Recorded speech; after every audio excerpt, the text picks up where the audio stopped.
ओम नमो भगवते वासुदेवाय नमः। ओम नमो नारायणाय नमः। जय श्री कृष्णा, जय श्री कृष्णा, जय श्री कृष्णा। बंधुजनों, आज हम अग्रहण मास या मार्गशीर्ष मास शुक्ल पक्ष की एकादशी की कथा सुनेंगे। इस कथा को संपूर्ण सुना कीजिए। बीच में कभी भी कथा नहीं छोड़नी चाहिए, नहीं तो इसका कोई पुण्य फल आपको प्राप्त नहीं होगा। और जितना हो सके इस कथा को शेयर कीजिए। यदि इस कथा का महात्म्य आपके द्वारा कोई और भी सुनेगा तो उसका पुण्य फल भी आपको जरूर प्राप्त होगा।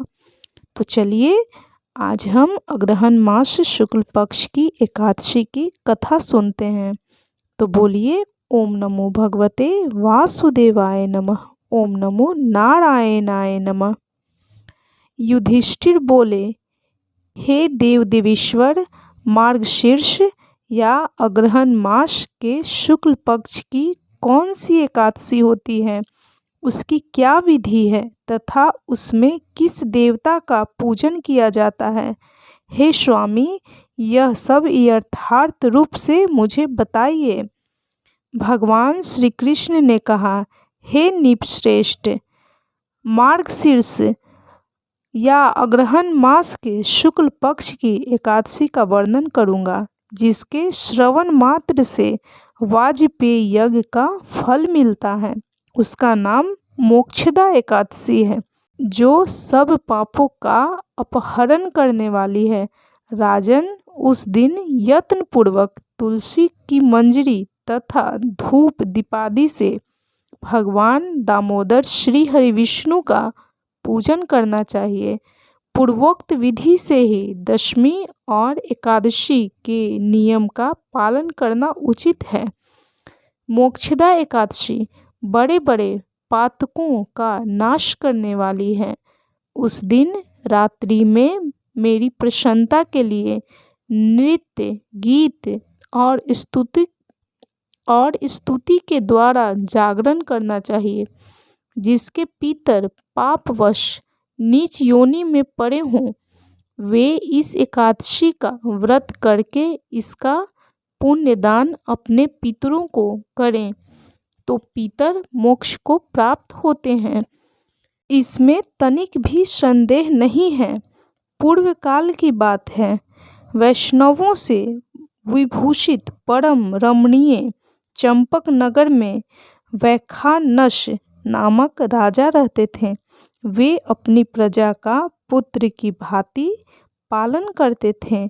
इस प्रकार राज्य करते हुए राजा ने एक दिन रात को स्वप्न में अपने पितरों को नीच योनि में पड़ा हुआ देखा।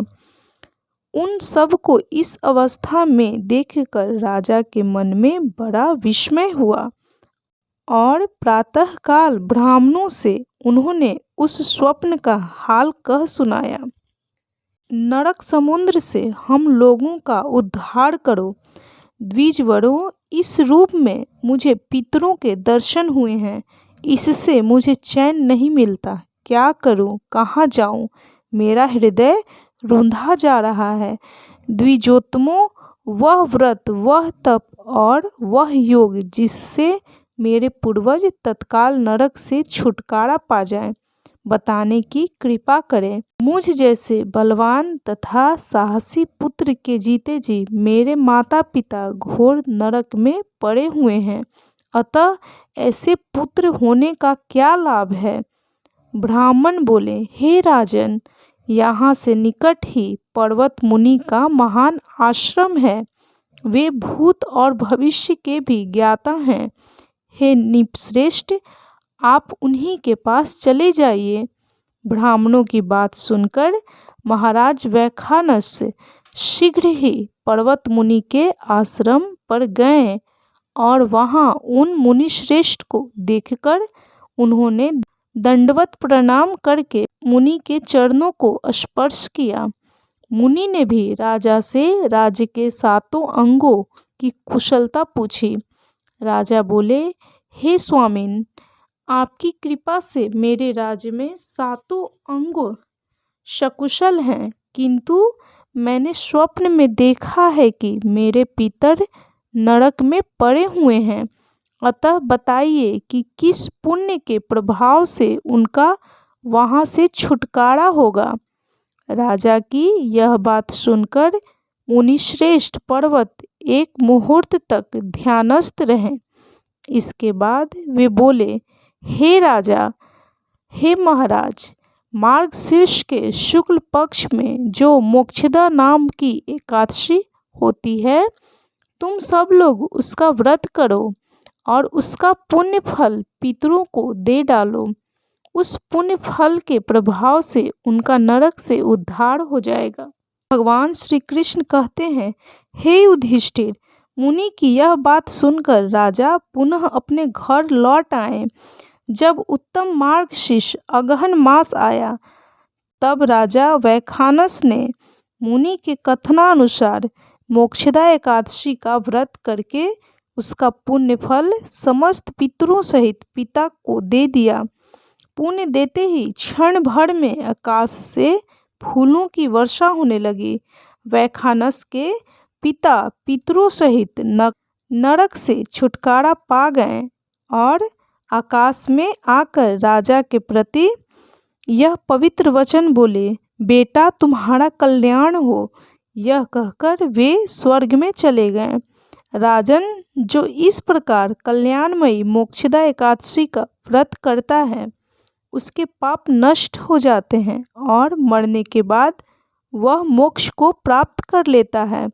यह मोक्ष देने वाली मोक्षदा एकादशी मनुष्यों के लिए चिंतामणि के समान समस्त कामनाओं को पूर्ण करने वाली है।